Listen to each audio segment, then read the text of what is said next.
Halo Tribuners, jumpa lagi dengan saya Dea Mita di Live Update Tribun News edisi Kamis 10 Maret 2022 sore. Seperti biasa, kami akan menyajikan informasi terkini dari berbagai daerah yang akan dilaporkan secara langsung oleh reporter kami di lapangan.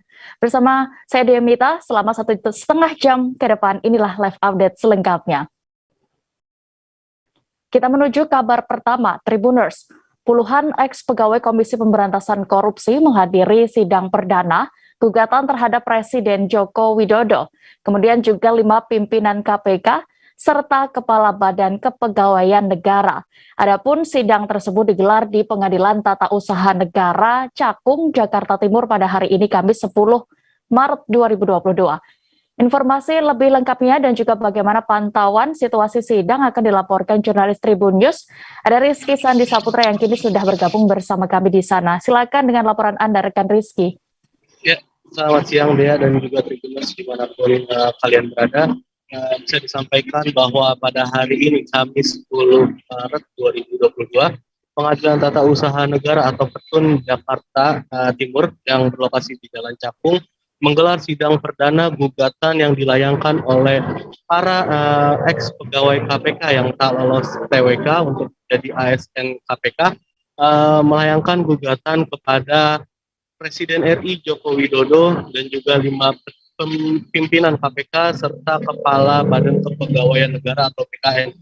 Dalam gugatan tersebut mereka meminta atau menuntut kepada Majelis Hakim PT UN DKI Jakarta untuk sedianya mengabulkan permohonannya, yakni dengan meminta kepada pihak tergugat, dalam hal ini Presiden Jokowi dan juga 5 pimpinan KPK dan juga Kepala BKN, untuk melakukan rekomendasi dari Ombudsman dan juga Komnas HAM atas temuan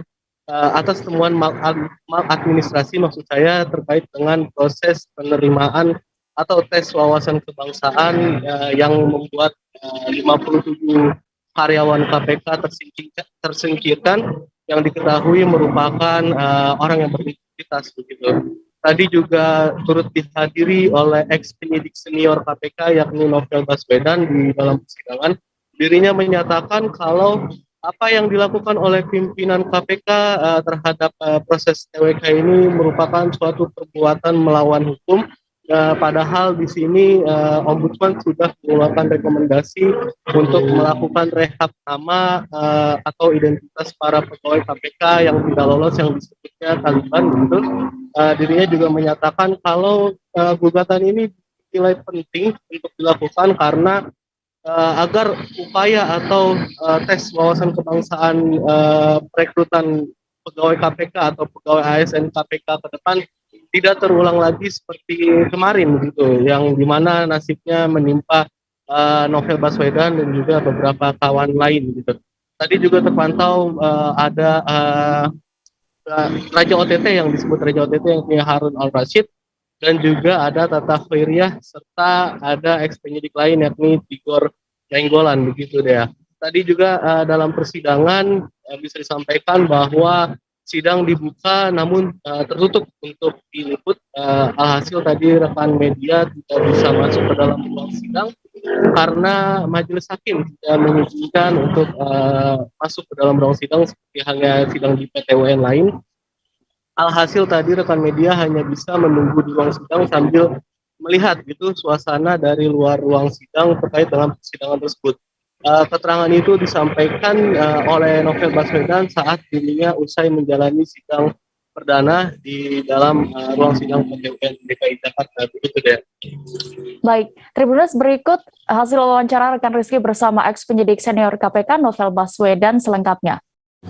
Terima kasih. Memang hari ini saya sebagai penggugat bersama dengan beberapa kawan-kawan yang lain, poinnya yang menjadi penting terkait dengan apa yang kami lakukan gugatan sekarang ini kepada pimpinan KPK dan lain-lain adalah karena ketika ada perbuatan kesewenang-wenangan, perbuatan melanggar hukum yang dilakukan dengan terang-terangan oleh pimpinan KPK, walaupun telah ada pemeriksaan yang detail yang dilakukan oleh Ombudsman dan Komnas HAM, tetapi kemudian itu semua diabaikan dan itu dilakukan dengan terang, dengan nyata, dan saya pikir kalau hal seperti ini dibiarkan maka dampaknya bukan hanya terhadap kami, tapi ke depan akan bisa membuat kerusakan yang lebih besar lagi. Dan oleh karena itu kami memandang gugatan ini menjadi penting, ya.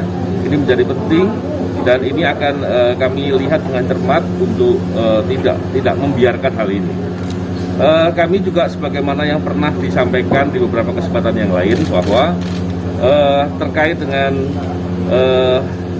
upaya TWK ini adalah bagian dari menyingkirkan orang-orang yang bekerja baik di KPK. Tentunya ini penting juga saya garis bawahi agar juga tetap diingat oleh publik bahwa upaya menyingkirkan ini tentunya bertolak belakang dengan tujuan upaya untuk memberantas. Dari Jakarta kita bergeser ke Provinsi Banten. Muninggar, seorang pekerja migran Indonesia asal desa Domas, Kecamatan Pontang, Kabupaten Serang, harus mendekam di dalam penjara di Dubai. Ia dikabarkan tersangkut kasus kebakaran yang menyebabkan majikannya meninggal dunia. Informasi terkini dan juga bagaimana kabar dari PMI ini akan dilaporkan rekan Desi Purnamasari, jurnalis Tribun Banten yang saat ini sudah tersambung bersama kami. Silakan rekan Desi. Iya, baik. Terima kasih rekan Dea dan juga Tribuners di rumah. Memang sebelumnya Muninggar ini merupakan pekerja migran atau PMI asal Desa Domas, Kecamatan Pontang, Kabupaten Serang, yang hingga saat ini masih mendekam di kurungan, yakni di daerah Dubai, Emirat Arab Saudi.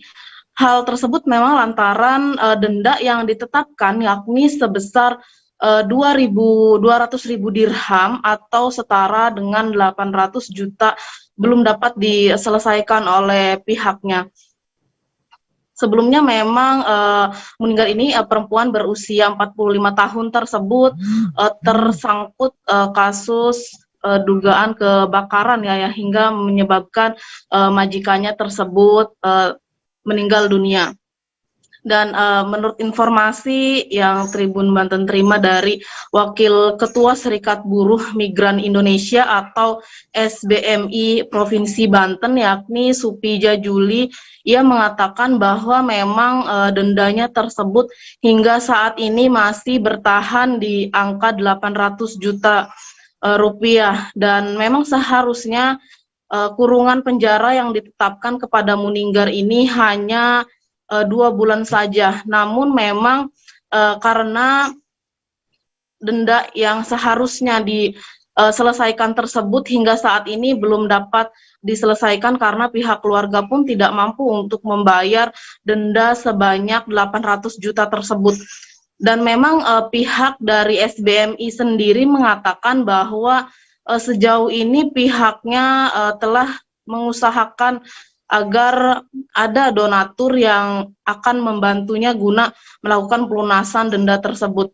Namun memang pihaknya mengaku sejauh ini belum ada koordinasi dengan pihak Konsultan Jenderal Republik Indonesia atau KJRI ke pihak SBMI Banten terkait mengenai perkembangan yang saat ini terjadi dengan Muninggar tersebut.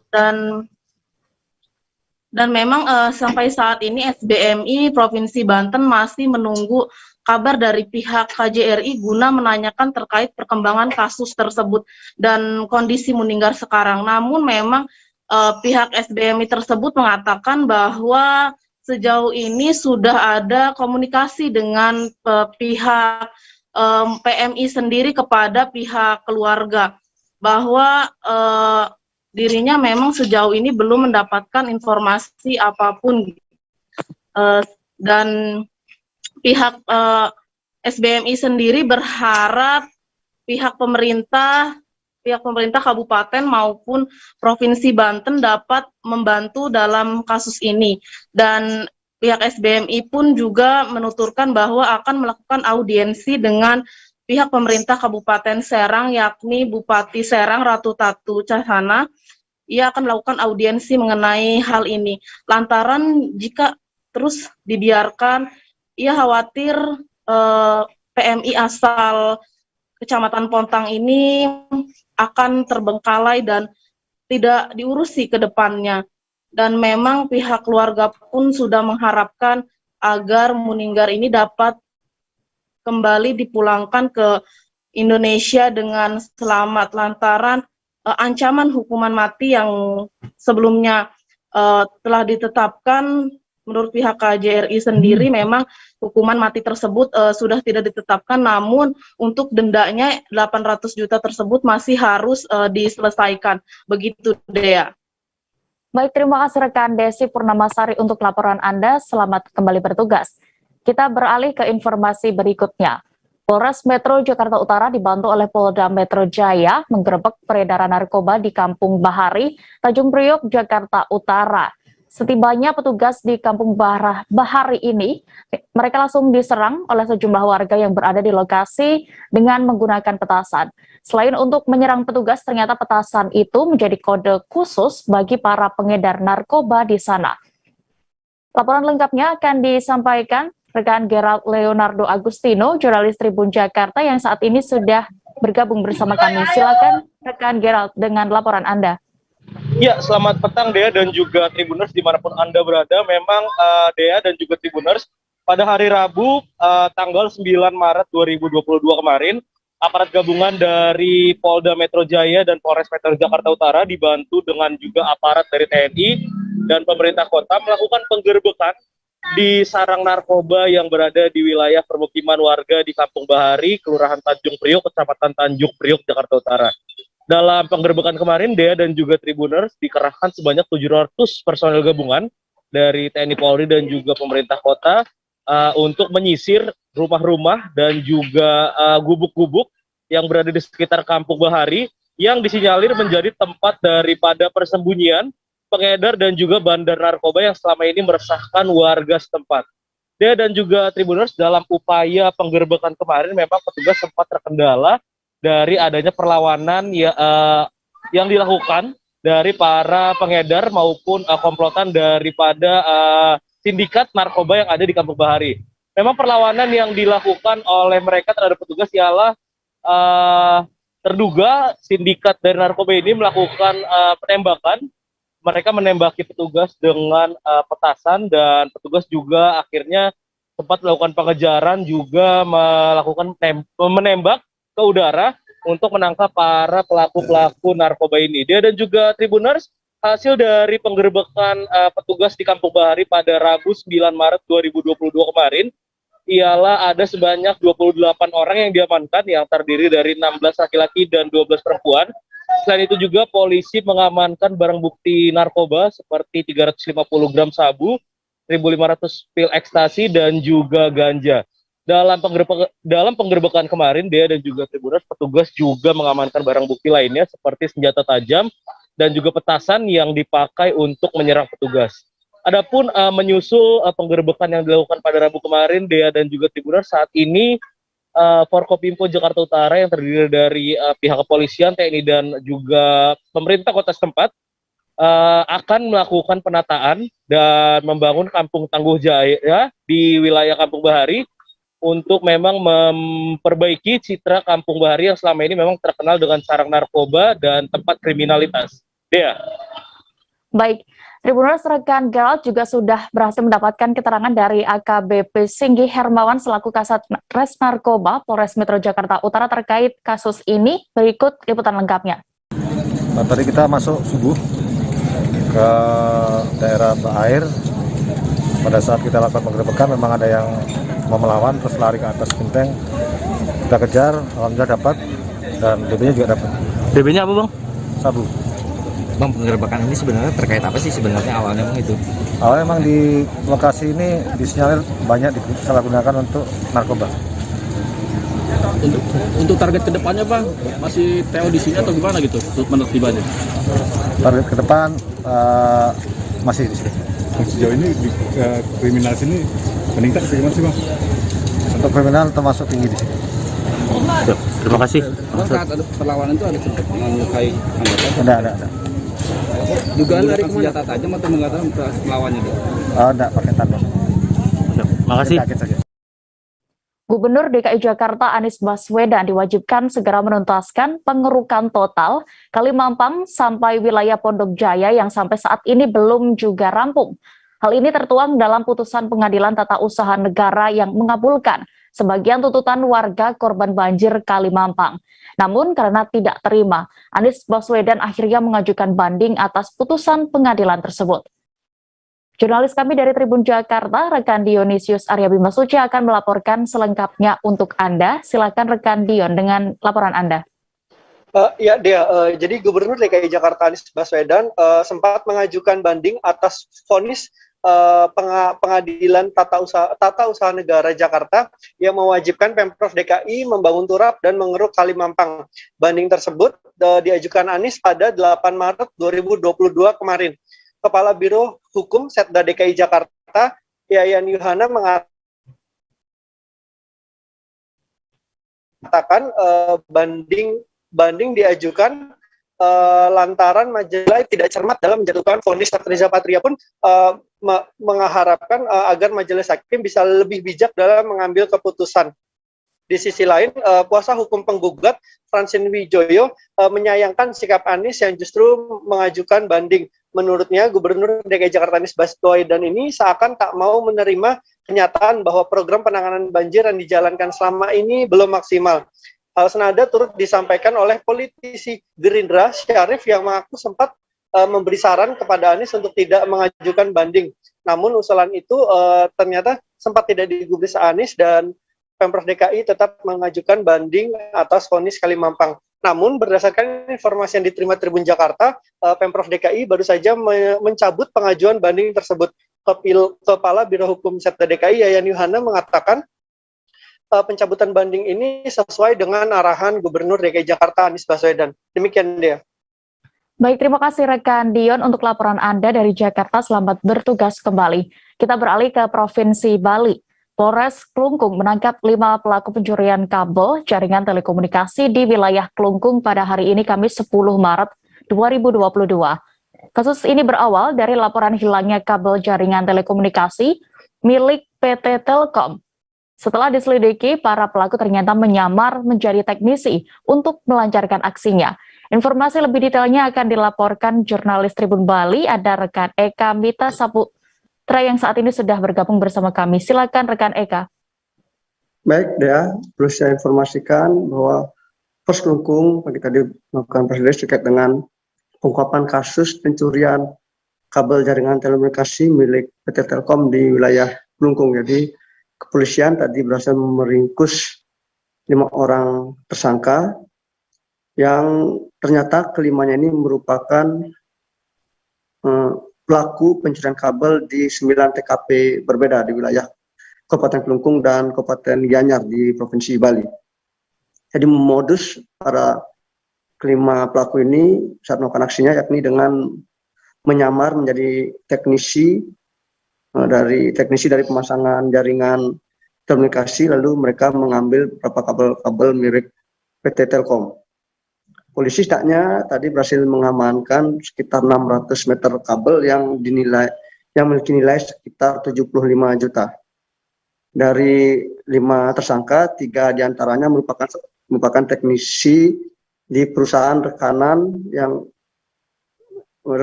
PT Telkom yang bertugas untuk pemasangan instalasi kabel.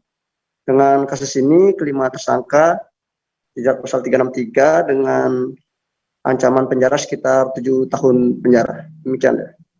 Baik, Tribuners, terkait kasus pencurian kabel telekomunikasi ini, rekan jurnalis kami sudah mendapatkan keterangan dari Kapolres Klungkung AKBP Imada Danuardana. Berikut selengkapnya.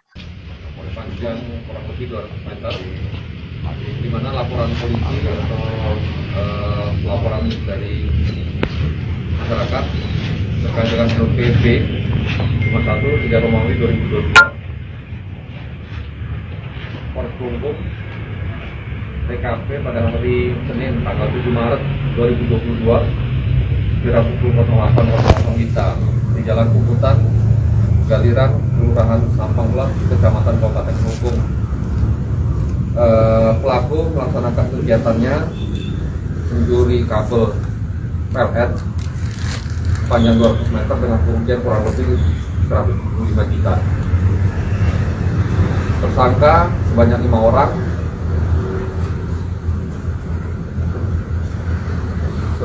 orang, rata-rata orang Bali rata-rata orang Bali, dan ke tempat tinggal bervariasi, ada yang di Buleleng, Badung, Karangasem. Kronologis penangkapan terkait dengan pencurian kabel PLN tersebut, Telkom tersebut, pada hari Senin tanggal 7 Maret 2022 sekitar pukul 2 siang.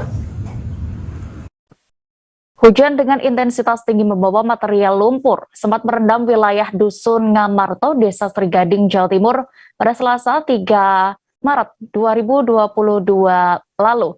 Selain lumpur, material kayu, pohon, dan ranting juga menerjang dusun tersebut. BPBD Kabupaten Malang mewaspadai adanya banjir bandang susulan lantaran intensitas hujan di daerah tersebut yang hingga kini masih tinggi.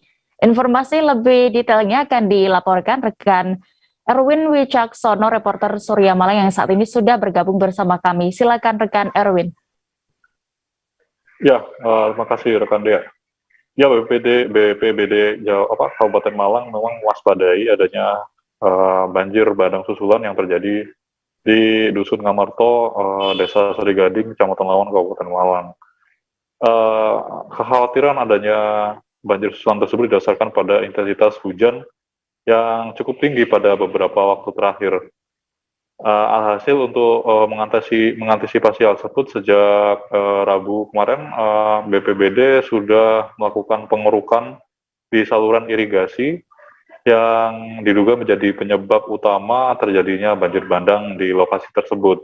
Karena ketika arus hujan, intensitas hujan yang begitu tinggi, terus kemudian irigasi air sendiri dirasa tidak cukup dan tidak mampu untuk menampung debit air, dan diperparah lagi dengan material-material yang menumpuk di beberapa titik di irigasi air tersebut. Alhasil penumpukan tersebut membuat banjir bandang yang menerjang satu dusun di wilayah Desa Serigading. Terdapat 75 KK yang terdampak sejauh ini, dan saat ini BPBD Kabupaten Malang masih melakukan pembersihan di lokasi kejadian, dan untuk kerugian material sendiri masih belum dapat ditaksir karena berdasarkan informasi yang didapat, BPBD masih menghitung berapa kerugian yang mungkin timbul akibat bencana ini.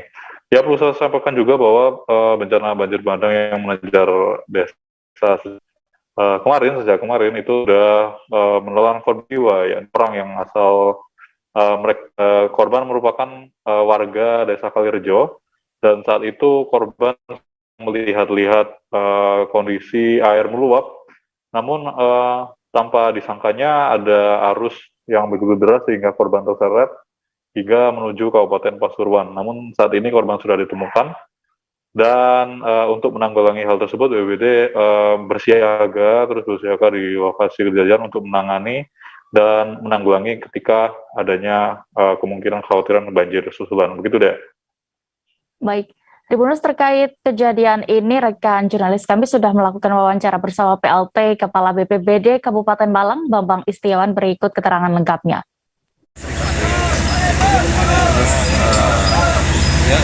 Penyebabnya itu karena memang hujan kemarin itu lebat.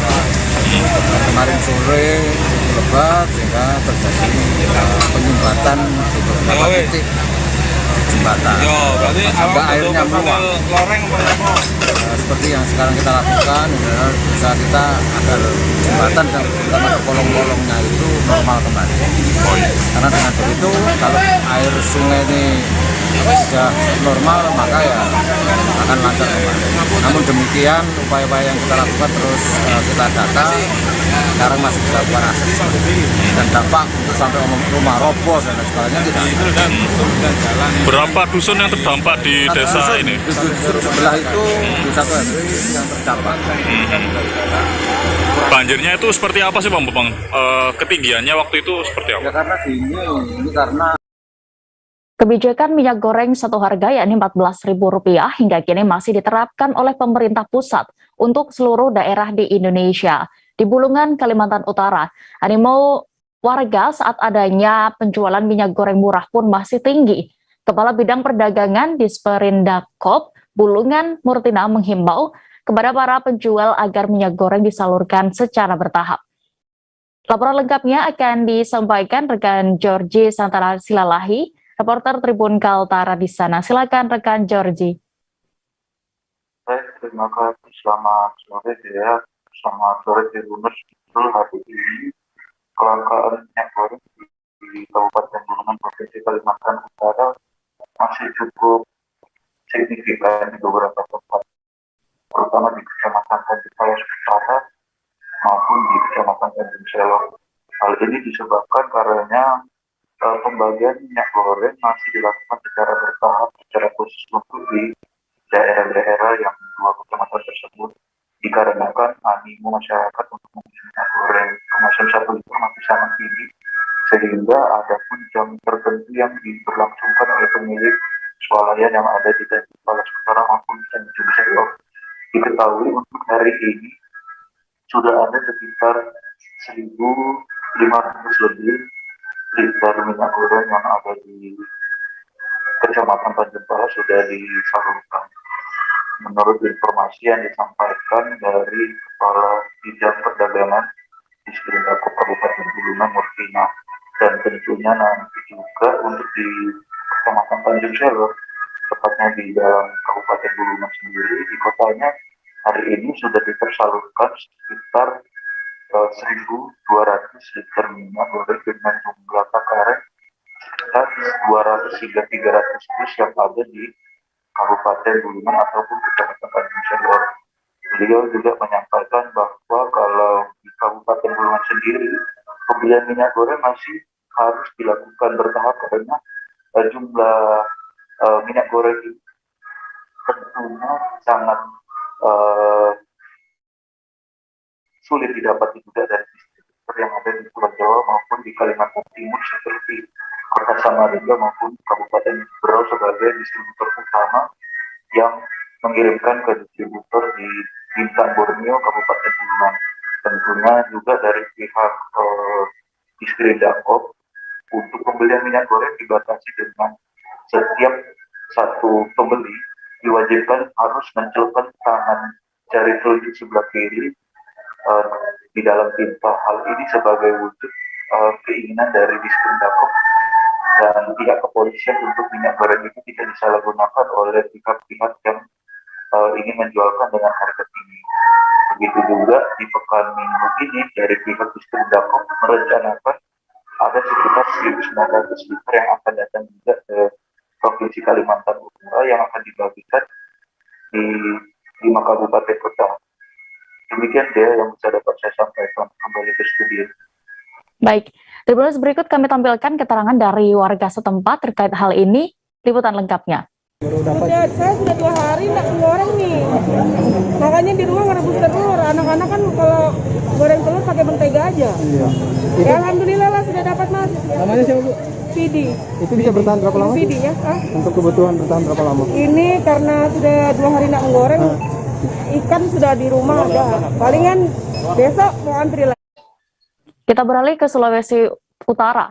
Ratusan emak-emak antri membeli minyak goreng di minimarket kawasan Kelurahan Wawatobi, Kecamatan Wawatobi, Kabupaten Konawe.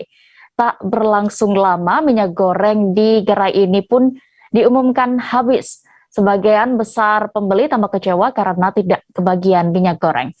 Informasi lebih lengkapnya dan bagaimana pantauan saat antrian minyak goreng ini akan disampaikan reporter Tribun News Ultra.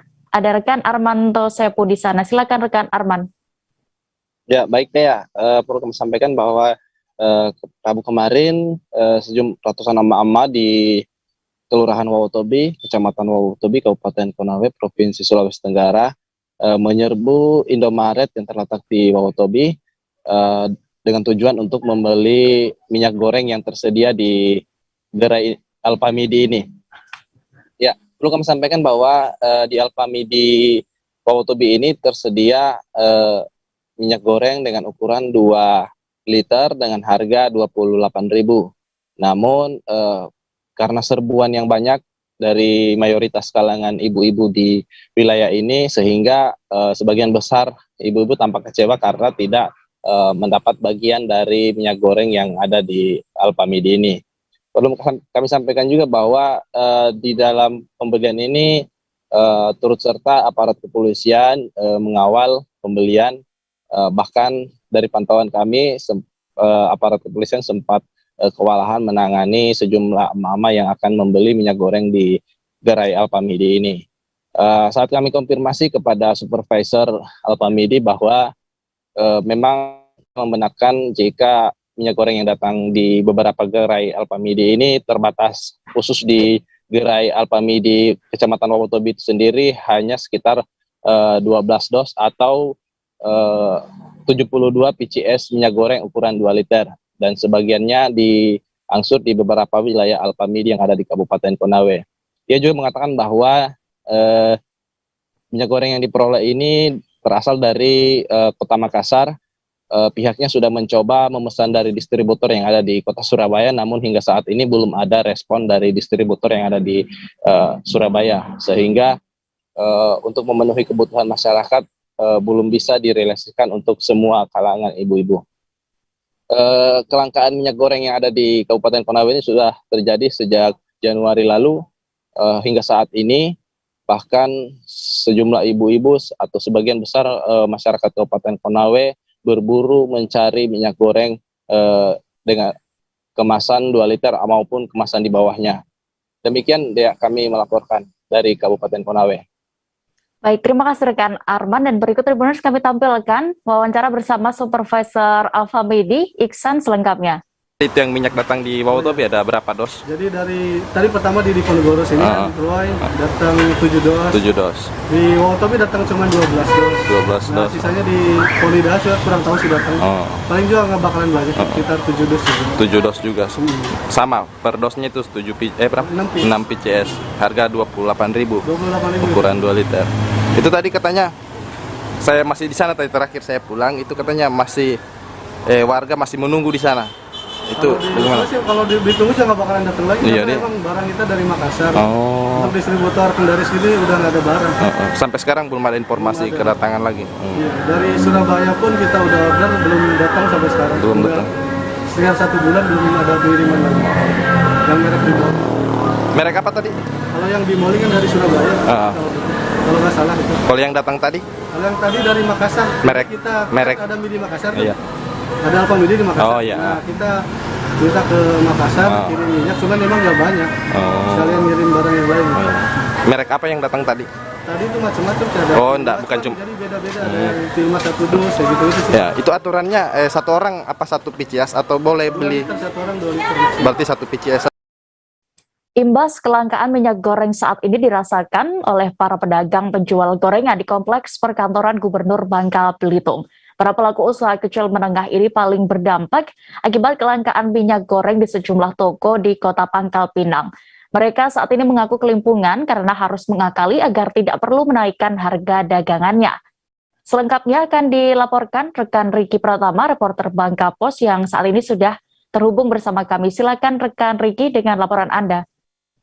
Baik Dea dan Tribuners dimanapun berada, hari ini saya akan melaporkan terkait kelangkaan minyak goreng yang telah terjadi beberapa hari ini di Provinsi Bangka Belitung, mengakibatkan sejumlah penjual gorengan dan pecel di Kota Pangkal Pinang kelimpungan atau kesulitan mencari minyak goreng. Mereka menceritakan bahwa sudah 4 hingga 5 toko mereka datangi baru mereka mendapati minyak goreng. Itu pun mereka membelinya dengan harga yang tidak seperti biasanya, atau per liternya yang biasanya 14.000 harus dihargai dengan 20.000 per liter. Sehingga dengan mahalnya harga minyak goreng dan juga kelangkaan minyak goreng mengakibatkan pedagang kecil menengah ini harus pandai-pandai menghemat menggunakan minyak goreng. Mereka juga harus menghemat dengan mengurangi sedikit potongan tempe tahu agar minyak goreng yang digunakan tidak begitu banyak. Selain itu, untuk harga tempe sendiri, tempe tahu yang digoreng oleh para pedagang ini mengaku bahwa mereka tidak menurunkan harga tempe yang biasanya dijual dengan harga Rp1.000. Mereka mengatakan bahwa apabila harga dinaikkan tentu akan berdampak pada pelanggan mereka yang selama ini telah berlangganan untuk membeli tempe dan tahu, termasuk juga untuk penjual, termasuk juga untuk pecel yang menggunakan bahan tempe goreng yang dicampurkan ke dalam pecel, begitu dia. Baik, terima kasih rekan Ricky, dan berikut Tribuners kami tampilkan hasil wawancara bersama Kepala Disperindak Provinsi Bangka Belitung dan juga seorang penjual gorengan dan pecel di sana. Kemarin hari apa? Hari Selasa ya. Mulai kemarin. Iya. Asal minyak 14, sekarang lah 20. Mendapatkannya susah ada, Bude? Susah. Berapa lokasi baru dapat minyak goreng? 3, 4. Oh, kan 4 toko. Baru dapat. Minyak goreng. Tetap Harga 1.000. cuman ukuran dikecilin. Enggak. Belum bisa memastikan di mana dan mengapa, artinya ada di beberapa tempat itu ada kelangkaan minyak goreng ini. Tapi yang jelas dari pantauan kami dan koordinasi kami kepada pihak distributor yang besar yang ada di Bangka ini, yaitu PT Menara, mereka kan mendistribusikan minyak itu setiap minggu cukup banyak, didistribusikan untuk wilayah Kota Pangkal Pinang, dan artinya juga akan digilirkan, didistribusikan semua ke wilayah-wilayah kabupaten kota yang ada di Pulau Bangka ini. Jadi kalau misalnya masih ada yang langka di tempat-tempat tertentu atau di kabupaten tertentu, ya kemungkinan karena mungkin mereka belum mendapat giliran distribusi. Yang kedua, ya karena harga minyak ini murah, ya ada kemungkinan, tapi ini bukan berdasarkan penelitian, ada kemungkinan ya orang ini kan bisa membeli banyak, jumlah banyak. Ya kalau harga mahal kan orang kan udah tahu, istilah kata orang Bangka itu beli banyak. Nah kalau harga murah, beli banyak deh. Nah karena ada masyarakat tertentu mungkin membeli banyak, sehingga masyarakat yang lain tidak kebagian. Walaupun ada kan ketentuan tidak boleh beli misalnya lebih dari 2 liter. Cuman sekarang masyarakat kan akal berakal. Dia bawa keponakannya, dia bawa anaknya, laki ya, ngantri macam orang tidak kenal misalnya kan. Nah satu keluarga kalau misalnya 5 orang kali 2 liter, 10 liter. Itu terjadi hal seperti itu, artinya orang ngakali dengan. Kita beralih ke Provinsi Lampung, Tribuners. Seorang wartawan di Kabupaten Lampung Timur harus berurusan dengan polisi. Ia dilaporkan atas kasus pemerasan terhadap tokoh pemuda warga setempat. Pelaku dikabarkan memeras korban dengan mengancam akan memviralkan tentang dugaan perselingkuhan korban dengan seorang perempuan. Laporan lengkapnya akan disampaikan wartawan Tribun Lampung, rekan Yogi Wahyudi yang saat ini sudah bergabung bersama kami. Silakan rekan Yogi. Oke, terima kasih. Selamat sore Tribuners dan rekan Dea. Jadi memang kemarin tepatnya pada hari Selasa ya, tanggal 8 Maret 2022, Polres Lampung Timur berhasil menangkap ya satu oknum wartawan yang telah melakukan pemerasan terhadap salah satu pemuda di Lampung Timur. Nah, adapun modus yang dilakukannya, dia memberitakan salah satu pemuda tersebut ya, memberitakan tentang perselingkuhannya dan meminta sejumlah uang sebesar awalnya 50 juta rupiah jika beritanya ingin dihapus. Nah, inisial pelaku atau oknum wartawan tersebut ID ya, dan korbannya adalah RO. Nah, RO ini mengatakan tidak mampu untuk membayar dengan uang senilai itu. Pada akhirnya RO ini meminta untuk dikurangi karena sudah dipaksa, akan diancam ya, akan diviralkan beritanya. Pada hari Rabu, pada Selasa itu juga, RO ini meminta agar bisa dibayar dengan 15 juta disetujui.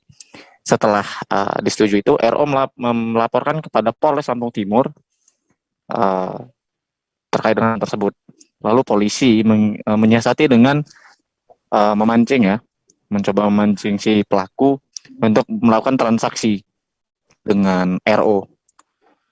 Nah, ketika dilakukan transaksi, pelaku ini sempat kabur dan polisi sempat kehilangan jejak ya. Dan setelah dari situ, berselang 1 jam dari situ polisi berhasil meringkus si pelaku oknum wartawan ini tadi berinisial ID. Dan sampai saat ini sedang dilakukan pemrosesan di Polres Lampung Timur. Dan polisi juga berhasil mengamankan barang bukti berupa 1 sepeda motor dan uang senilai 2,8 juta yang telah dilakukan transaksi oleh pelaku si ID dengan korban RO seperti itu.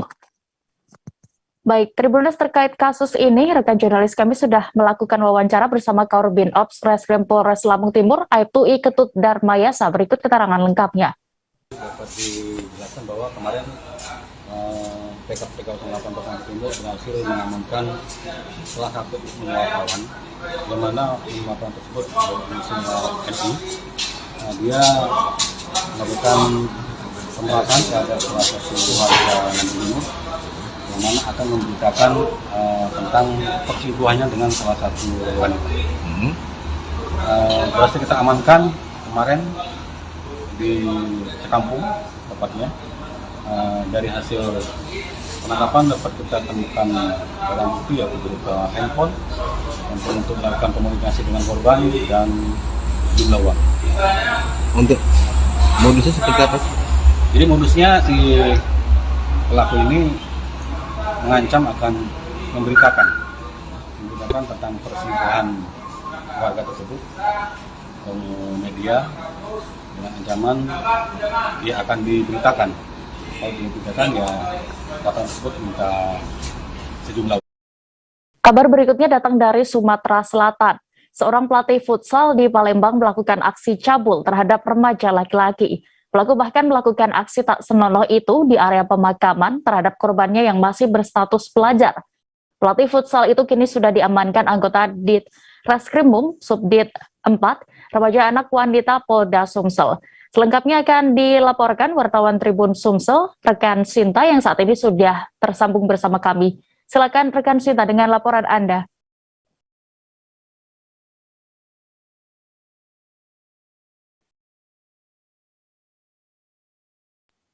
Halo, rekan Sinta. Ya, baik. Selamat sore, Dea. Baik, Tribuners, dapat kami laporkan bahwa memang beberapa hari yang lalu di Reskrim Renakta Polda Sumsel mengamankan seorang pria yang merupakan oknum dari pelatih futsal yang ada di Palembang, di mana pelaku ini ditangkap karena sudah melakukan aksi cabul terhadap 2 pelajar pria, di mana 1 dari 2 pelajar itu merupakan muridnya sendiri dalam bermain futsal, begitu Tribuners. Dan modus dari tersangka sendiri, awalnya ini tersangka mengiming-imingi korban akan menjanjikan untuk memberi uang senilai 100.000 kepada korban. Setelah korban tergiur, akhirnya tersangka ini mengajak korban untuk janjian di sebuah area pemakaman di Kota Palembang, tepatnya di kawasan Telaga Suida, Kecamatan Pelaju. Dan setelah itu, tepat di siang hari tanggal 14 Januari maksud kami 2022, tersangka melakukan aksinya tepat di siang bolong di area pemakaman Telaga Suida. Dan setelah melancarkan aksinya terhadap kedua korban sendiri, tersangka yang semula berjanji untuk memberikan uang senilai 100.000 kepada kedua korban, tersangka malah langsung pergi dan meninggalkan korban begitu saja. Tidak terima dengan perlakuan tersebut, hingga akhirnya kedua korban melaporkan kejadian ini pada kedua orang tuanya untuk selanjutnya diteruskan ke Polda Sumsel. Dari pengakuan tersangka sendiri, dia sudah mengakui perbuatannya dan berdasarkan pengakuan tersangka bahwa perbuatan itu dilakukan tanpa adanya paksaan, karena memang korban menurut keterangan tersangka itu menerima iming-iming uang 100.000 tersebut. Baik, terima kasih rekan Sinta. Dan berikut Tribuners, keterangan dari Kasubdit 4 Renakta Polda Sumsel, Kompol Mas Noni selengkapnya. Korban yang melaporkan bahwa sudah terjadinya perbuatan asusila yang dilakukan oleh seorang laki-laki dengan korban 2 orang laki-laki yang di bawah umur. Adapun TKP-nya yaitu di TPU Telaga Swida. Modusnya di mana pelaku itu mengajak 2 orang korban untuk ketemuan di TPU dan ngajak ketemuan untuk melakukan perbuatan dengan diiming-imingi akan memberikan uang jajan senilai 100.000 untuk 1 orang. Yang bersangkutan ini sebagai apa pekerjaannya, Bu? Oh, tim pelatih futsal ya. Untuk korbannya sendiri? Penemuan sesosok mayat perempuan di kawasan Bundaran Kota Masohi, Maluku Tengah menggegerkan warga sekitar. Pasalnya mayat itu ditemukan di dalam selokan dan sudah dalam keadaan mengeluarkan bau tidak sedap.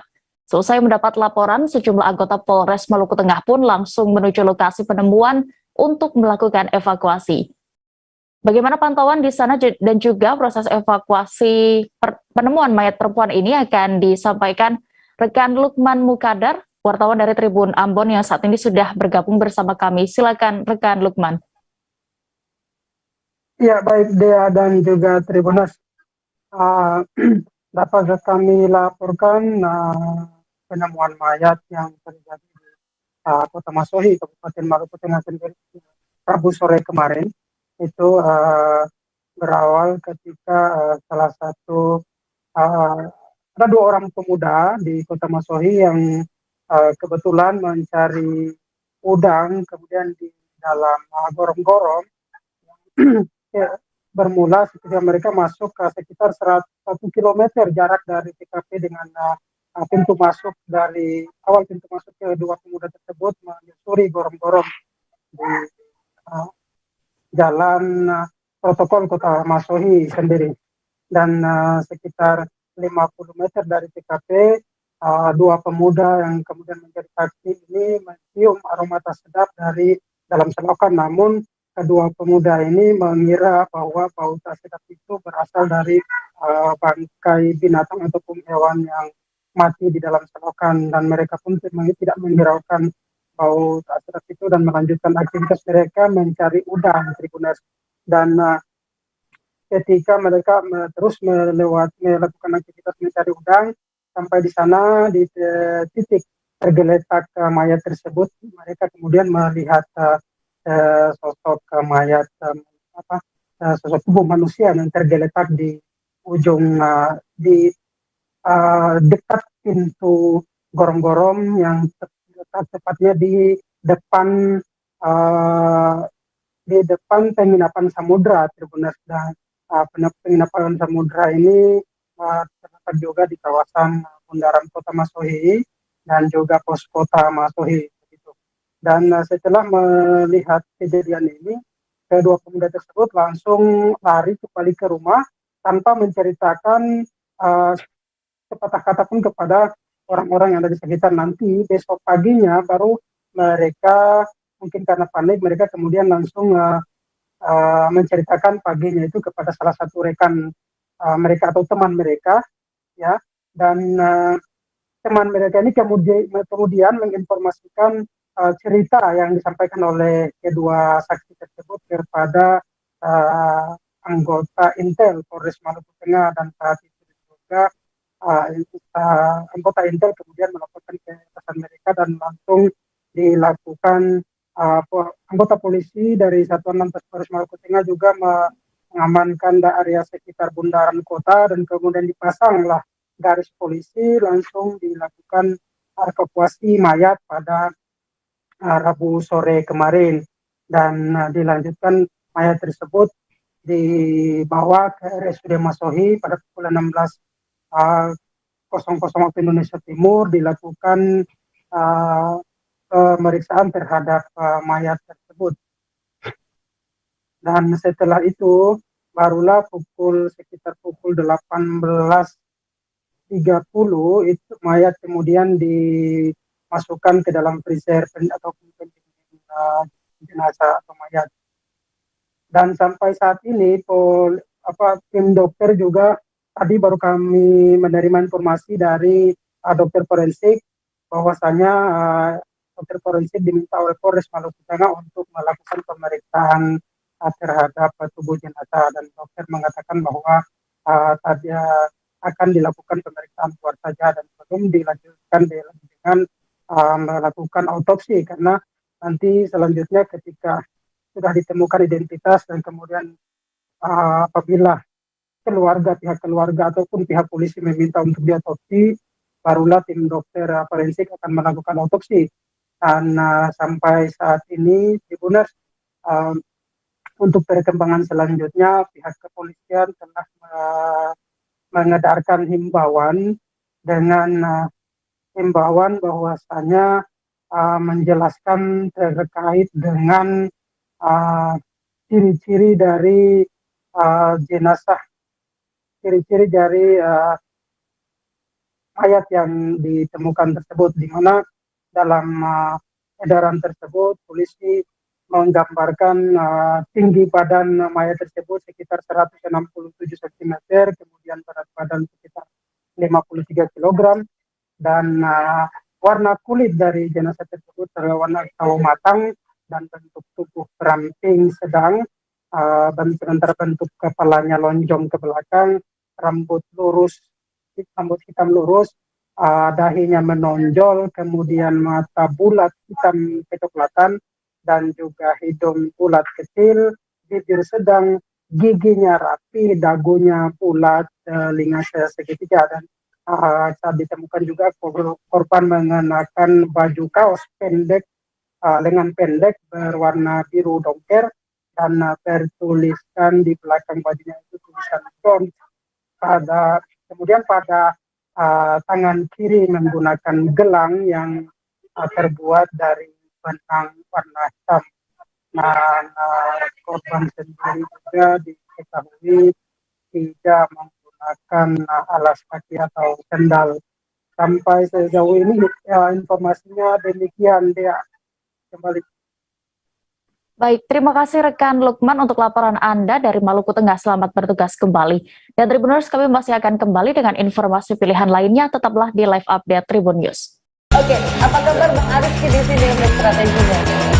Kalau saya sendiri di Jumip 37 ini yang semalam baru mulai, saya udah Sebenarnya aku nggak ngerasa itu penangkapan atau penggerbegan atau apapun itu, karena gini loh, posisinya aku kriteria. Jadi kita mengenal disebut dengan stroke yang tidak berdarah dengan stroke yang berdarah. Stroke yang tidak berdarah itu biasanya ditandai dengan adanya penyumbatan. Kalau itu penyumbatan di sini mungkin pikirnya tidak ke situ kali ya, tapi kalau di Korea atau di Kamboja itu ada beberapa paper yang saya itu mas, ya dulunya tukang koran. Oh gitu ya, tukang koran. Ya saya baca ya Pak. Tuh kan pernah baca kan? Ya. Jadi kalau saya jadi pangdam itu udah bersyukur banget. Si anak ini dijadikan sebagai tersangka begitu. Ya kalau ini kita bicara yang di luar kasus Situbondo ya. Dengan nama hujan shower, di mana terdapat batas jelas antara daerah hujan dan tidak hujan yang biasanya terjadi pada fase awal mature stage atau tahap berbahaya dewasa. itu Kang. Jadi mulai artinya terjadinya perlembekan. Nah itu untuk penetrasi akan sulit gitu ya. Dok saya ini menurut saya memang tidak mudah, bukan urusan tanah diambil. Kalau misalnya Amerika Serikat sekarang, Rasulullah mengatakan dalam sebuah hadis bahwa berpuasa di 6 hari Syawal itu. Oke, apa kabar Bang Aris di sini untuk strateginya? Kalau saya sendiri di Jumip 37 ini yang semalam baru mulai, saya udah Sebenarnya aku nggak ngerasa itu penangkapan atau penggerbegan atau apapun itu, karena gini loh, posisinya aku kriteria. Jadi kita mengenal disebut dengan stroke yang tidak berdarah dengan stroke yang berdarah. Stroke yang tidak berdarah itu biasanya ditandai dengan adanya penyumbatan. Kalau itu penyumbatan di sini mungkin pikirnya tidak ke situ kali ya, tapi kalau di Korea atau di Kamboja itu ada beberapa paper yang saya itu mas, ya dulunya tukang koran. Oh gitu ya, tukang koran. Ya saya baca ya Pak. Tuh kan pernah baca kan? Ya. Jadi kalau saya jadi pangdam itu udah bersyukur banget. Si anak ini dijadikan sebagai tersangka begitu. Ya kalau Ini kita bicara yang di luar kasus Sebongombo ya. Dikenal dengan nama hujan shower, di mana terdapat batas jelas antara daerah hujan dan tidak hujan yang biasanya terjadi pada fase awal mature stage atau tahap Berbahaya dewasa. itu Kang. Jadi mulai artinya terjadinya perlembekan. Nah itu untuk penetrasi akan sulit begitu ya. Dok saya ini menurut saya memang tidak mudah, bukan urusan tanah diambil. Kalau misalnya Amerika Serikat sekarang, Rasulullah mengatakan dalam sebuah hadis bahwa berpuasa di 6 hari Syawal itu. Oke, apa kabar Bang Arifki di sini untuk strateginya? Kalau saya sendiri di Jumip 37 ini yang semalam baru mulai, Apa yang saya dirasakan udah Kapten Hitam? Sebenarnya aku nggak ngerasain penangkapan atau penggerbegan atau apapun itu, karena gini loh, posisinya aku Kriteria. Jadi kita mengenal disebut dengan stroke yang tidak berdarah dengan stroke yang berdarah.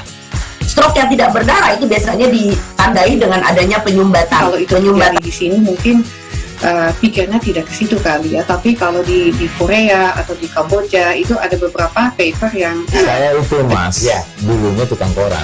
Oh gitu ya. Tukang koran. Ya saya baca itu Pak. Tuh kan pernah baca kan? Ya.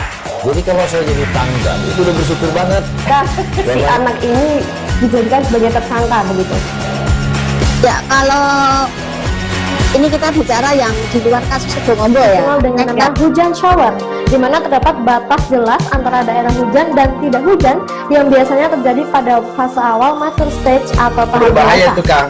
Jadi mulai artinya terjadinya perlembekan. Nah itu untuk penetrasi akan sulit begitu ya.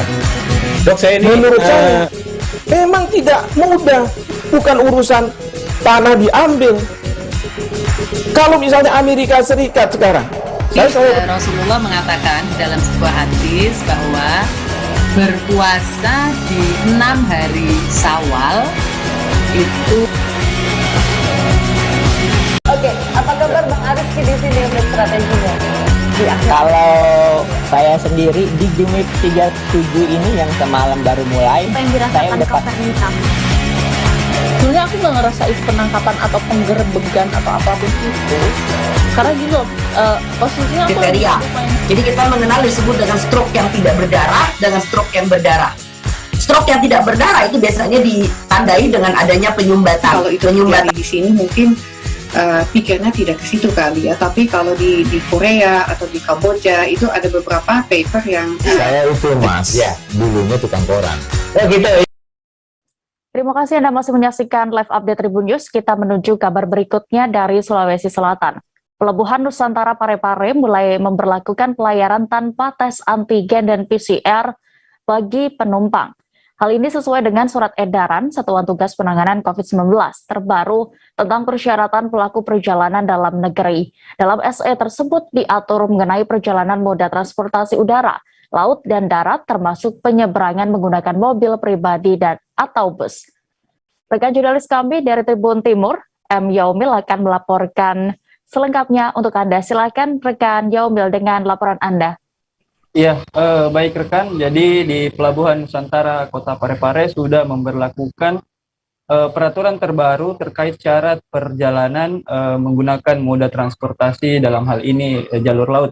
Nah, di Pelabuhan Nusantara sendiri tidak perlu lagi menggunakan hasil tes antigen maupun rapid test, dan pengunjung atau peserta yang ingin berlayar hanya perlu menggunakan atau memperlihatkan vaksin dosis kedua yang terdaftar di aplikasi Peduli Lindungi. Seperti itu rekan. Baik, terima kasih rekan Yaumil untuk laporan Anda. Selamat kembali bertugas. Kita menuju informasi berikutnya. Pemerintah memberlakukan berbagai kebijakan baru soal perjalanan di masa pemberlakuan pembatasan kegiatan masyarakat atau PPKM. Salah satunya, pelaku perjalanan domestik, baik yang menggunakan transportasi udara, laut, maupun darat yang sudah melakukan vaksinasi kedua dan lengkap, sudah tidak perlu menunjukkan bukti tes antigen maupun PCR negatif. Kini klinik-klinik kesehatan yang bekerja sama dengan maskapai dan bandara pun terpantau sepi. Informasi lebih lengkapnya dan bagaimana pantauan di sana akan dilaporkan rekan jurnalis kami dari Banjarmasin Pos, ada rekan Nurholis Huda. silakan dengan laporan Anda. Ya, bisa diterima Mbak Dia, suara. Baik, ya, silakan. Ya, dapat kami informasikan Sobat Tribun News, di mana ketika ada keluar surat edaran atau SE dari Kementerian Perhubungan tentang petunjuk pelaksanaan orang dalam negeri transportasi udara ini, ketika dikeluarkan pada 8 Maret, tentu ini berimbas kepada bisnis layanan antigen dan PCR yang ada di klinik-klinik di seputar kawasan Banjarbaru. Termasuk juga di Banjarbaru ini, di pihak internasional Bandara Internasional Samsudin itu bekerja sama dengan klinik dengan klinik Mutiara Bunda. Di situ pantauannya dari beberapa klinik yang saya pantau itu tadi itu ada sepi, terlihat sepi, sehingga cuma ada beberapa orang saja, tidak sampai 10 orang yang itu memang tidak sampai dosis vaksin 3. Karena memang di dalam SE tersebut, surat edaran tersebut untuk tertuang bagi pelaku perjalanan udara untuk yang booster ketiga itu tidak lagi menunjukkan rapid antigen dan PCR. Karena itu implikasinya adalah bisnis antigen dan PCR itu sepi. Nah, dari Nova Irawan, salah satu admin di klinik Mutiara Bunda, itu menuturkan untuk presentasi bisnis PCR ini turun drastis sejak adanya SE itu sampai 80%. Dan biasanya rata-rata orang yang ketika diwajibkan untuk pelaksanaan penerbangan itu menggunakan antigen sama PCR, itu biasanya per hari di klinik itu sampai 80 orang. Namun ini sejak adanya edaran itu tidak sampai 20 orang yang melakukan pelayanan di klinik tersebut. Sementara klinik tersebut sudah menyebar hampir 3 klinik yang ada di standby-kan pihak bandara untuk melayani untuk penerbangan domestik. Dan layanan ini, dan sepinya layanan ini bukan hanya di klinik tersebut, tapi juga ada di klinik-klinik lainnya, seperti di klinik yang ada di Banjarmasin, yakni di klinik Tirta. Dan itu dibenarkan bahwasanya di situ ada penurunan yang jauh signifikan sejak adanya SE aturan tentang dosis vaksin 3 tanpa antigen dan PCR itu. Begitu Mbak Dia, kembali ke Jakarta. Baik, terima kasih rekan Huda untuk laporan Anda. Selamat kembali bertugas. Kita menuju Sulawesi Tengah. Gerai stasiun pengisian kendaraan listrik umum atau SPKLU kini resmi dibuka di Kota Palu. PT Perusahaan Listrik Negara bersama Gubernur Sulawesi Tengah telah meresmikan gerai SPKLU tersebut. Informasi lebih lengkapnya dan juga bagaimana cara kerja SPKLU di Kota Palu ini akan disampaikan rekan jurnalis Tribun Palu, ada rekan Nu Saleha. Silakan dengan laporan Anda. Ya, terima kasih Dea. Terima kasih Dea dan Tribuners dimanapun berada. Gerai stasiun pengisian kendaraan listrik umum SPKLU di Kota Palu resmi digunakan untuk kendaraan listrik. Gerai SPKLU itu sebanyak 2 yang telah beroperasi di Kota Palu setelah diresmikan oleh PT PLN Persero bersama Gubernur Sulawesi Tengah. Gerai SPKLU itu berada di 2 titik.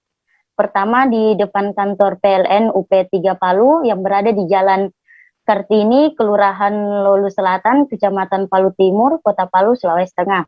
Nah, kemudian kedua di kantor Gubernur Sulawesi Tengah yang berada di Jalan Samratulangi, Kelurahan Besusu Barat, Kecamatan Palu Timur, Kota Palu. Dua SPKLU di Kota Palu itu merupakan wujud dari PT PLN Unit Induk Wilayah Sulut Tenggo untuk mensukseskan presidensi G20 dan transisi energi berkelanjutan. Kedua SPKLU yang telah diresmikan itu memiliki tipe fast charging. Untuk SPKLU yang berlokasi di kantor PLN UP3 Palu itu terpasang dengan kapasitas 20 kW dan 22 kW. Dan untuk yang di kantor Gubernur Sulawesi Tengah itu terpasang dengan kapasitas 30 kW. Nah, menurut General Manager PLN Unit Induk Wilayah Sulut Tenggo, Bapak Leo Basuki mengatakan dalam mendukung presidensi G20 Indonesia 2022, PT PLN Persero terus membuktikan komitmennya dalam transisi energi, salah satunya mengkampanyekan penggunaan kendaraan listrik yang ramah lingkungan. Kemudian Leo Basuki juga mengungkapkan hingga saat ini SPKLU PLN di Provinsi Sulawesi Utara, Provinsi Sulawesi Tengah, dan Provinsi Gorontalo itu sudah beroperasi sebanyak 4 titik. Nah, serta katanya pada tahun 2022 ini akan ada penambahan 3 titik yang akan tersebar di seluruh wilayah kerja PLN Unit Induk Wilayah Sulut Tenggo. Dengan adanya SPKLU pertama di Kota Palu, Gubernur Sulawesi Tengah Rusdi Mastura juga menyampaikan terima kasih atas adanya SPKLU dari PT PLN Persero. Dia juga mengatakan hal itu guna menciptakan modernisasi penggunaan kendaraan dari konvensional ke kendaraan roda 2 dan serta kendaraan roda 4 dengan konsep kendaraan listrik. Kemudian Dea. Baik, Tribuners, terkait peluncuran SPKLU di Kota Palu ini, rekan jurnalis kami juga sudah mendapatkan keterangan dari Gubernur Sulawesi Tengah, Rusdi Mastura. Berikut keterangan lengkapnya. Gibran bilang kalau Poliwati kau akan cari cabut memang yang bisa kau senangi cabut, tapi dia karena mau pingin cabut yang lebih baik, ini dia sampai dia tidak ada cabut. Itu bunga-bunga Nah, ini kira-kira jangan kita terlambat, kita manfaatkan apa sudah ada yang ada. Ada pesan dari Pak Gubernur kepada masyarakat Sulawesi Tengah terkait untuk penggunaan kendaraan roda? Ya kalau mampu beli bisa, kalau ada duit belilah listrik, karena ke depan masa depan kita listrik. Dan lebih murah Pak ya dibandingkan dengan lebih BBM? murah, Bisa menghemat 70 sama bersih lingkungan. Jadi pegiat-pegiat lingkungan kan ya harusnya Kami masih akan kembali seusai jeda sejenak, tetaplah di live update Tribun News. Oke, apa kabar Bang Aris di sini untuk strateginya? Kalau saya sendiri di Gumip 37 ini yang semalam baru mulai, saya udah Sebenarnya aku nggak ngerasa itu penangkapan atau penggerbegan atau apapun itu, karena gini loh, posisinya aku kriteria. Jadi kita mengenal disebut dengan stroke yang tidak berdarah dengan stroke yang berdarah. Stroke yang tidak berdarah itu biasanya ditandai dengan adanya penyumbatan. Kalau itu terjadi di sini mungkin pikirnya tidak ke situ kali ya, tapi kalau di Korea atau di Kamboja itu ada beberapa paper yang saya itu Mas, ya dulunya tukang koran. Oh gitu ya. Tukang koran. Ya saya baca itu Pak. Tuh kan pernah baca kan? Ya. Jadi kalau saya jadi tangga itu udah bersyukur banget. Si anak ini dijadikan sebagai tersangka begitu. Ya kalau ini kita bicara yang di luar kasus Sebongombo ya. Dengan nama hujan shower, di mana terdapat batas jelas antara daerah hujan dan tidak hujan yang biasanya terjadi pada fase awal mature stage atau tahap bahaya dewasa. itu Kang. Jadi mulai artinya terjadinya perlembekan. Nah itu untuk penetrasi akan sulit gitu ya. Dok saya ini menurut saya memang tidak mudah, bukan urusan tanah diambil. Kalau misalnya Amerika Serikat sekarang Rasulullah mengatakan dalam sebuah hadis bahwa berpuasa di 6 hari Syawal itu. Oke, apa kabar Bang Aris di sini untuk strateginya? Kalau saya sendiri di Gumip 37 ini yang semalam baru mulai, saya udah pasti. Sebenarnya aku nggak ngerasa itu penangkapan atau penggerbegan atau apapun itu, karena gini loh, posisinya aku kriteria. Jadi kita mengenal disebut dengan stroke yang tidak berdarah dengan stroke yang berdarah. Stroke yang tidak berdarah itu biasanya ditandai dengan adanya penyumbatan. Kalau itu terjadi di sini mungkin pikirnya tidak ke situ kali ya, tapi kalau di Korea atau di Kamboja itu ada beberapa paper yang saya itu Mas, ya dulunya tukang koran. Oh gitu ya. Tukang koran. Ya saya baca itu Pak. Tuh kan pernah baca kan? Ya. Jadi kalau saya jadi tangga itu udah bersyukur banget. Si anak ini dijadikan sebagai tersangka begitu. Ya kalau ini kita bicara yang di luar kasus Sebongombo ya. Dengan nama hujan shower, di mana terdapat batas jelas antara daerah hujan dan tidak hujan yang biasanya terjadi pada fase awal mature stage atau tahap Berbahaya dewasa. itu Kang. Jadi mulai artinya terjadinya perlembekan. Nah itu untuk penetrasi akan sulit. Gitu, ya. Dok, saya ini menurut saya memang tidak mudah, bukan urusan tanah diambil. Kalau misalnya Amerika Serikat sekarang, Rasulullah mengatakan dalam sebuah hadis bahwa berpuasa di 6 hari Syawal itu. Oke, apa kabar Bang Ariski di sini untuk strateginya?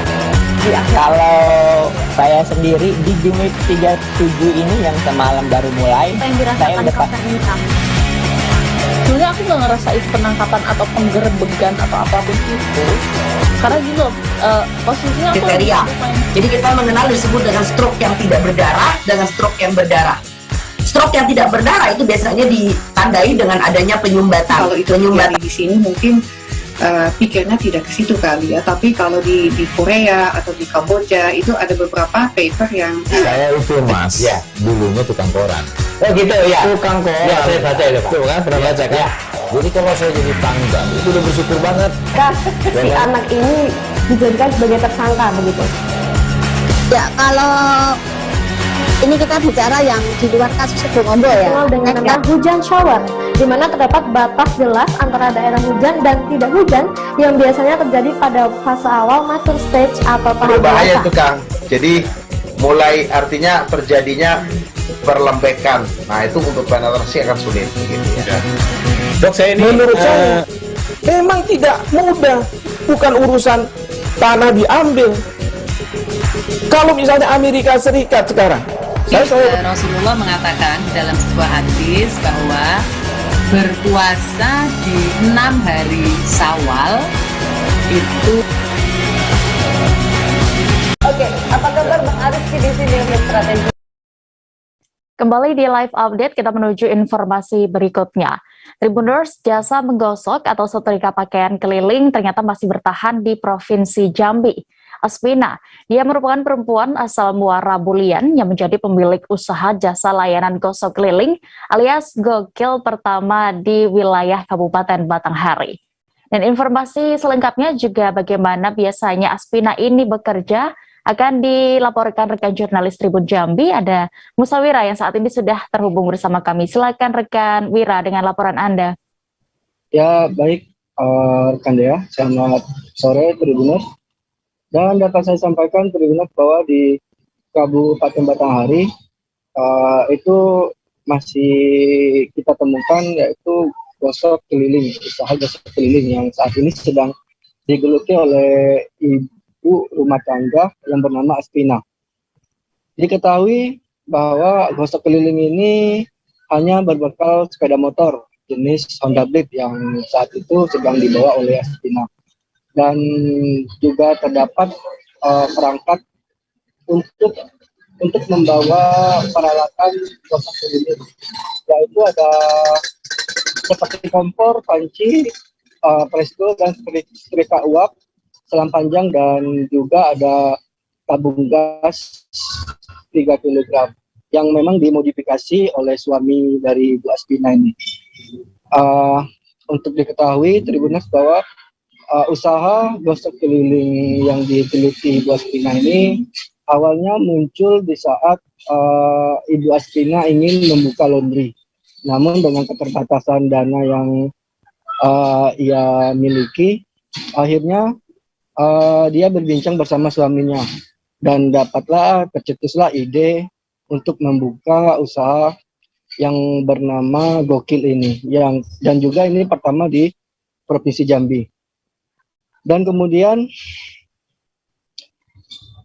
barang-barang yang dibeli oleh Ibu Aspina ini dia mengakui membelinya di online. Setelah barang itu datang pada minggu kemarin itu telah mulai beroperasi. Namun terlebih dahulu Ibu Aspina meyakinkan untuk menguji coba pakaian dia sendiri itu bagaimana supaya mudah untuk beroperasi ke rumah konsumen yang yang bisa dipesan melalui WhatsApp dan nomor telepon. Dan untuk diketahui pendapatan Ibu Aspina selang berapa hari dia melakukan operasi gokil ini, dia mengaku mendapatkan keuntungan hingga ratusan ribu rupiah dengan tarif pakaian per kilogram itu 4.000. Dan dalam satu hari Ibu Aspina bisa menyetrika pakaian dari pelanggan itu seberat 26 kg. Dan setelah itu Ibu Aspina ini dalam memodifikasi dan membeli alat dari gosok keliling itu membutuhkan dana atau dana awal sebesar 4 juta rupiah. Dan untuk jangkauan dari gokil ini hanya bisa di sekitaran Kecamatan Merebulian. Ibu Aspina belum bisa menjangkau ke daerah kecamatan-kecamatan lain yang ada di Kabupaten Batanghari ini. Namun untuk konsumen yang berada di wilayah Kecamatan Merebulian itu bisa memesan layanan gosok keliling alias gokil ini melalui WhatsApp dan nomor telepon yang sudah tersebar di media sosial, terutama di lokal. Halo, iya Mas. Itu rekan ya. Baik, terima kasih rekan Wira untuk laporan Anda, dan berikut Tribuners ada keterangan dari pemilik jasa setrika keliling, Ibu Aspina selengkapnya. Ide awalnya kan kita kan pingin buka laundry gitu kan, tapi kita tanya-tanya dengan sepupu di Jambi, buka laundry itu biaya awalnya cukup besar gitu kan. Jadi abang ngomong gitu kan, buka keliling aja Pina gitu, kan nggak ada di Jambi nih gitu, kata dia kan. Oh iyalah bang, coba-coba nanti coba pesan-pesan aja dulu online semua, kata nanti kita racik, kita apa nama, apa kalau di apa ini namanya, kita modif gitu, kita buat dua. Kapal nelayan Putra Barokah SN yang sempat hilang kontak selama 2 hari akhirnya berhasil ditemukan. Kapal dan para anak buah kapal pun dievakuasi ke dermaga Belanakan, Subang, Jawa Barat. Laporan lengkapnya dan juga bagaimana kondisi ABK kapal tersebut akan dilaporkan rekan jurnalis Warta Kota, ada Muhammad Azam yang saat ini sudah bergabung bersama kami. Silakan rekan Azam. Ya, baik Dea. Untuk kejadian kapal nelayan Putra Barokah SN asal Indramayu itu dikabarkan hilang sinyal atau hilang kontak sejak hari Minggu lalu atau sejak 2 hari dari pemberangkatan di Pelabuhan Indramayu pada hari Kamis. Dan dikabarkan pada Selasa 8 Maret 2022 itu ternyata kapal yang sempat 2 hari hilang kontak itu ditemukan di perairan Sedari wilayah Karawang pada hari Selasa 3 Maret 2022. Awalnya penemuan kapal nelayan itu dilaporkan dari Basarnas dikarenakan awak kapal atau dari kapal nelayan yang hilang itu menekan tombol SOS sehingga dilakukan pencarian dan berhasil ditemukan ada di perairan Sedari wilayah Kabupaten Karawang, Jawa Barat. Dari hasil keterangan Kasat Polair Polres Karawang dijelaskan memang kapal itu 2 hari hilang sinyal, 2 hari hilang kontak dikarenakan kondisi mesinnya mengalami kerusakan sehingga terjadi mati dan hilang sinyal. Mesin pun tidak bisa berjalan. Selama 2 hari itu kapal nelayan tersebut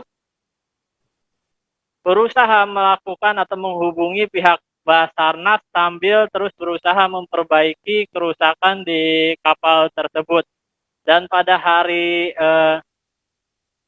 Selasa kemarin itu ditemukan di perairan di wilayah dari Karawang, dan diketahui ada 9 awak kapal anak buah kapal yang ada di kapal nelayan tersebut, 19 itu dalam keadaan selamat. Kami juga sempat mengikuti secara langsung proses evakuasi kapal nelayan Putra Barokah SN asal Indramayu yang sempat dinyatakan hilang kontak selama 2 hari. Memang saat dilakukan evakuasi, 9 awak kapal itu dalam kondisi sehat. Mereka juga menyebutkan penyebab kapal mati dikarenakan memang sudah kondisi tua, dan pihak Polair sempat membujuk agar para nelayan atau kapal tersebut itu bisa menepi ke wilayah perairan Karawang, namun mereka tetap lebih memilih untuk berada di atas kapal itu sambil melakukan proses perbaikan kapal. Nah, disebutkan juga memang kondisi kapal ketika hendak dievakuasi sudah bisa hidup kembali walaupun tidak secara normal. Untuk itu pihak dari polisi air, Polairut di Polres Karawang bersama Polda Jawa Barat dan Basarnas pun mengarahkan agar kapal nelayan tersebut untuk ke darat dan tidak melanjutkan nelayannya atau melanjutkan berlayar seperti itu.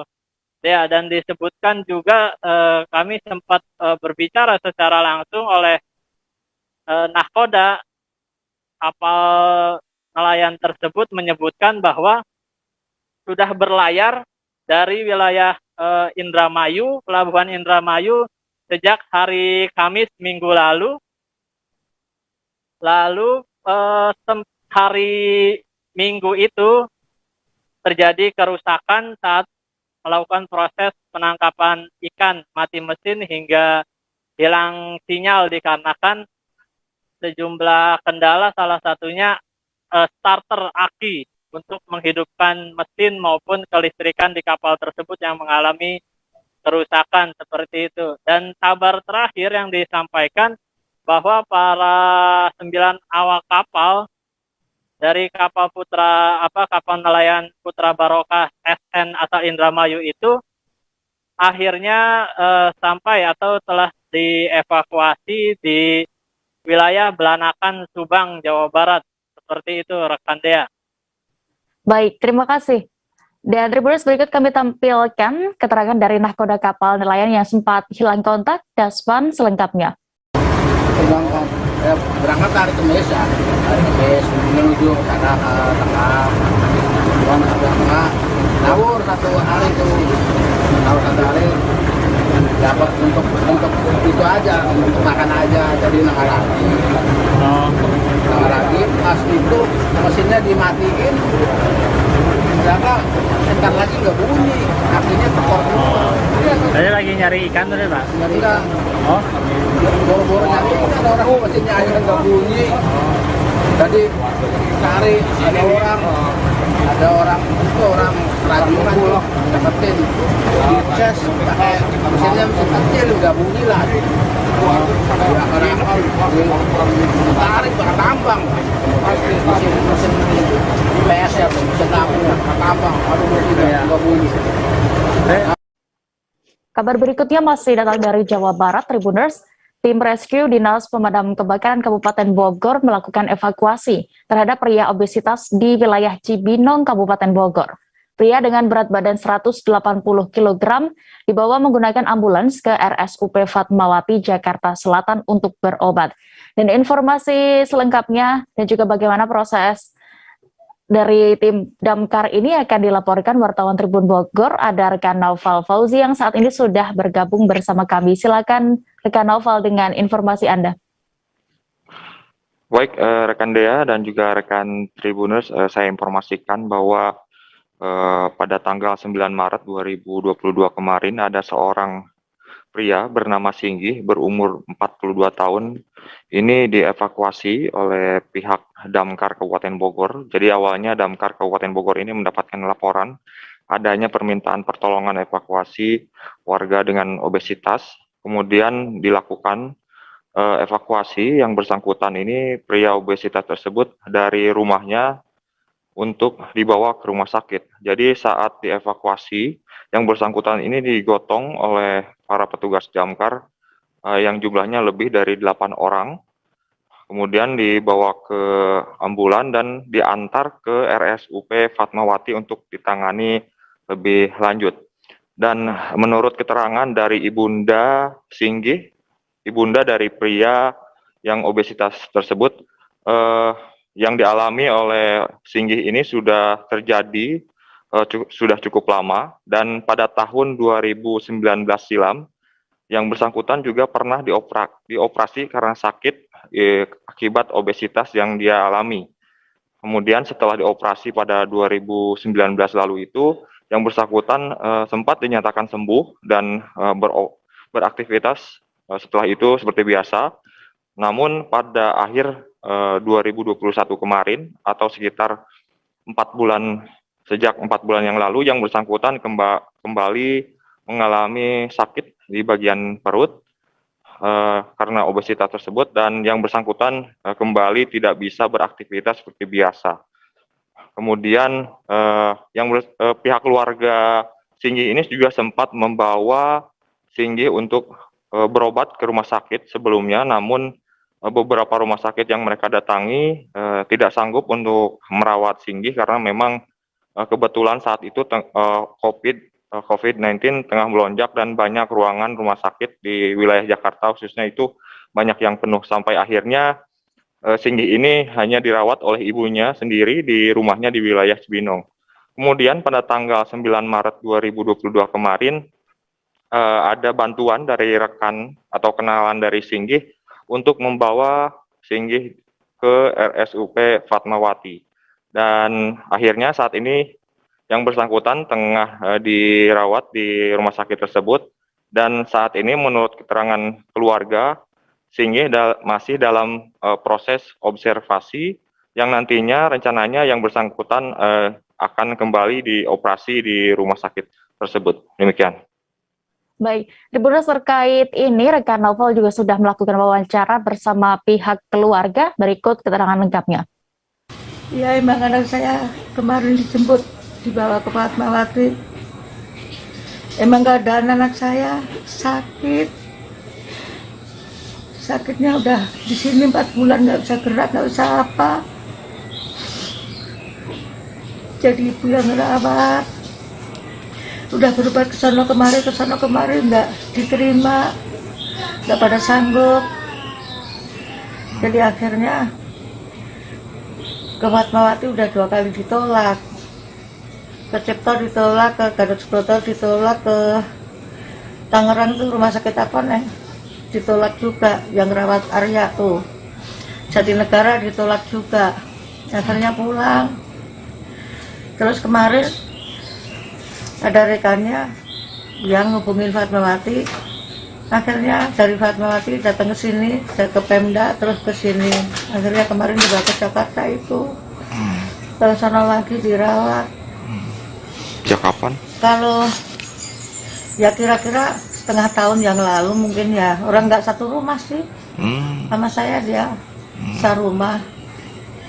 Nah terus pas sakit itu pulang ke sini masih bisa jalan sana kemari. Kalau lama-lama nggak bisa gerak, nggak bisa diri, nggak bisa usik, nggak bisa kamar mandi, nggak bisa pipis, nggak bisa BAB. Makan semua siapin selama 4 bulan itu, tapi nggak ada yang tahu. Tahu-tahunya berobat aja, orang saya nggak bilang siapa-siapa, takut direpotin gitu. Akhirnya kemarin dibawa berobat itu ya, doanya ada mudah-mudahan. KM Kelut yang melayani penumpang dari dan ke Batam dipastikan berhenti beroperasi per Rabu 9 Maret 2022 kemarin. Hal ini menyusul KM Kelut yang dipastikan akan dialokasikan sebagai hotel apung di Mandalika, Lombok, NTB selama beberapa hari mendatang. Dan informasi lebih lengkapnya akan dilaporkan rekan Roni Lodolaleng, jurnalis Tribun Batam yang saat ini sudah tersambung bersama kami. Silakan rekan Roni. Ya, selamat sore rekan Dea dan juga Tribuners. Dapat kami laporkan bahwa sejak Rabu 9 Maret 2022 kemarin, KM Kelut terakhir melayani penumpang baik yang ke Batam dan juga yang hendak keluar dari Batam.